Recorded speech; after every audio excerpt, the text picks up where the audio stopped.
स्वागत है आपका हमारे चैनल ऑक्सफोर्ड स्टडी सेंटर में। आइए इस वीडियो में मैं आपको जनरल नॉलेज का ऐसे सवाल बताएंगे जो हर प्रतियोगिता परीक्षा में पूछे जाते हैं। तो देखिए क्या है सवाल। पहला सवाल है कि सिंधु घाटी सभ्यता को खोज निकालने में जिन दो भाइयों का नाम जुड़ा है वे हैं। ऑप्शन ए है दयाराम साहनी एवं रखाल दास आर.डी. बनर्जी, और बी है जॉन मार्शल एवं ईश्वरी प्रसाद, और सी है आशीर्वादी लाल एवं रंगनाथ राव, और डी है माघो स्वरूप वत्स एवं बी.वी. राव। तो इसका ऑप्शन ए सही है, दयाराम साहनी एवं रखाल दास आर.डी. बनर्जी। अगला सवाल है कि हड़प्पा एवं मोहनजोदड़ो की पुरातात्विक खुदाई के प्रभारी थे। ऑप्शन ए है लॉर्ड मैकाले, बी है सर जॉन मार्शल, सी है लॉर्ड क्लाइव, और डी है कर्नल टॉड। तो इसका ऑप्शन बी सही है, सर जॉन मार्शल। फिर अगला सवाल देखिए। अगला सवाल है कि न्यूमिस्मेटिक्स क्या है। ऑप्शन ए है प्राचीन पांडुलिपियों का अध्ययन, बी है सिक्कों व धातुओं का अध्ययन, सी है तालपत्रों का अध्ययन, डी है ताम्रपत्रों का अध्ययन। तो इसका ऑप्शन बी सही है, सिक्कों व धातुओं का अध्ययन। फिर अगला सवाल है कि एशिया माइनर स्थित बौगाज कोई का महत्व इसलिए है कि। ऑप्शन ए है वहाँ से जो अभिलेख प्राप्त हुए हैं उनमें 4 वैदिक देवताओं इंद्र, वरुण, मित्र व नासत्य का उल्लेख मिलता है, और बी है मध्य एशिया व तिब्बत के बीच एक महत्वपूर्ण व्यापारिक केंद्र था, और सी है वेद के मूल ग्रंथ की रचना यहीं हुई थी, और डी है इनमें से कोई नहीं। तो इसका ऑप्शन ए सही है, वहाँ से जो अभिलेख प्राप्त हुए हैं उनमें 4 वैदिक देवताओं इंद्र, वरुण, मित्र व नासत्य का उल्लेख मिलता है। फिर अगला सवाल देखिए। अगला सवाल है कि अशोक के शिलालेखों को पढ़ने वाला प्रथम अंग्रेज कौन था। ऑप्शन ए है जॉन टावर, बी है हैरी स्मिथ, सी है चार्ल्स मेटकॉफ, और डी है जेम्स प्रिंसेप। तो इसका ऑप्शन डी सही है, जेम्स प्रिंसेप। फिर अगला सवाल है कि अशोक के अधिकांश अभिलेख किस भाषा व लिपि में है। ऑप्शन ए है प्राकृत व ब्राह्मी, और बी है संस्कृत व ब्राह्मी, सी है पाली व ब्राह्मी, और डी है हिंदी व ब्राह्मी। तो इसका ऑप्शन ए सही है, प्राकृत व ब्राह्मी।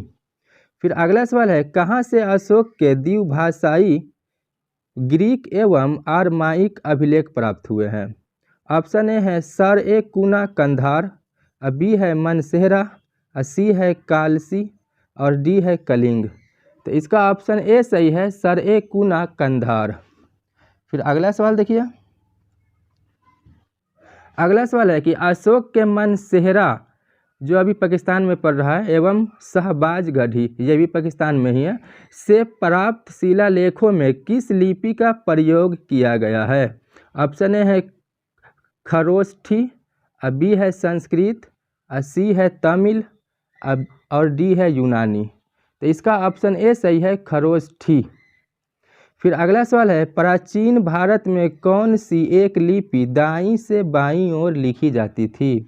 ऑप्शन ए है ब्राह्मी, बी है नंदनागरी, सी है शारदा, और डी है खरोष्ठी। तो इसका ऑप्शन डी सही है, खरोष्ठी। फिर अगला सवाल है हेलियोडोरस का बेसनगर अभिलेख संदर्भित है।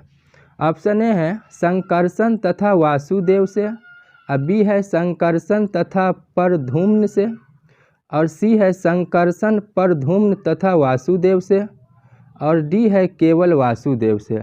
तो इसका ऑप्शन डी सही है, केवल वासुदेव से। फिर अगला सवाल देखिए।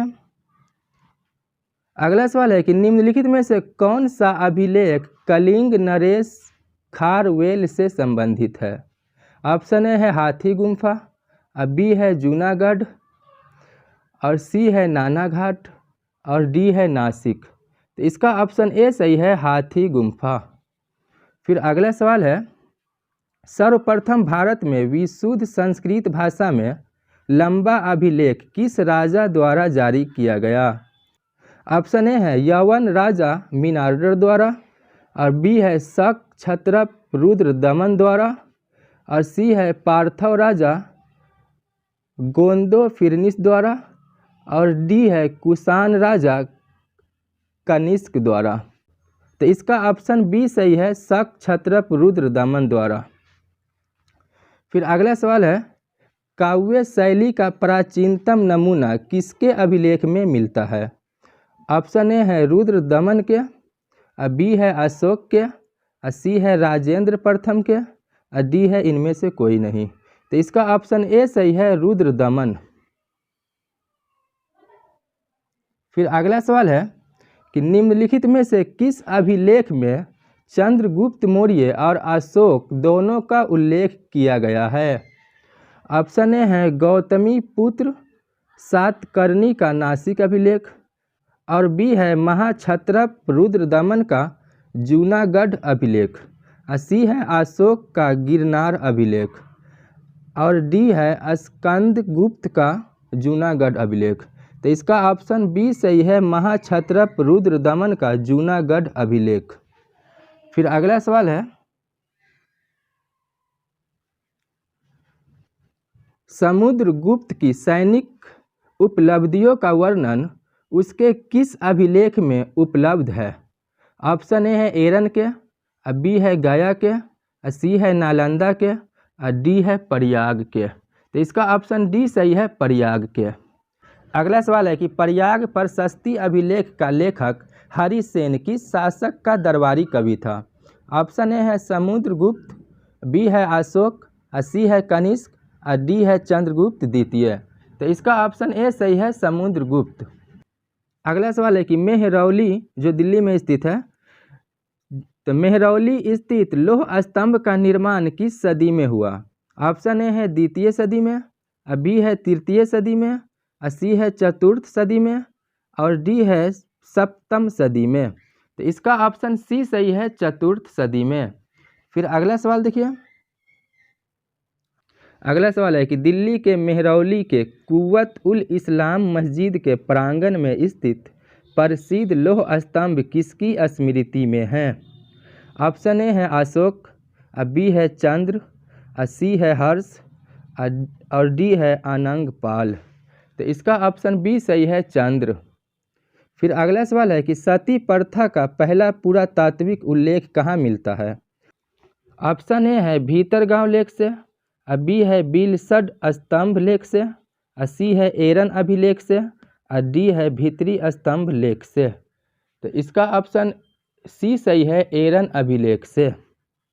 फिर अगला सवाल है कि एरन अभिलेख का संबंध किस शासक से है? ऑप्शन ए है ब्रह्मगुप्त, बी है चंद्रगुप्त प्रथम, सी है चंद्रगुप्त द्वितीय, और डी है भानुगुप्त। तो इसका ऑप्शन डी सही है, भानुगुप्त। फिर अगला सवाल देखिए,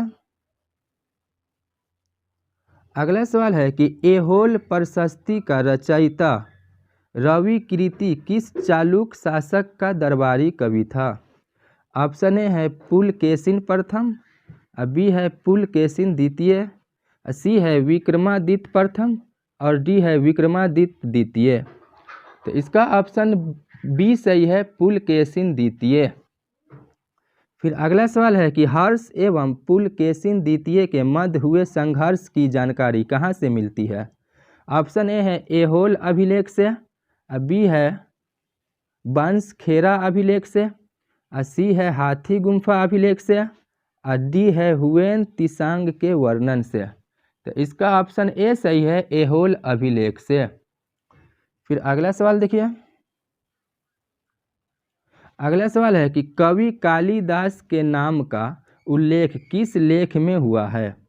ऑप्शन ए है इलाहाबाद स्तंभ लेख में, बी है ऐहोल के उत्कीर्ण लेख में, सी है अलापाडू दान लेख में, और डी है हनुम कोंडा उत्कीर्ण लेख में।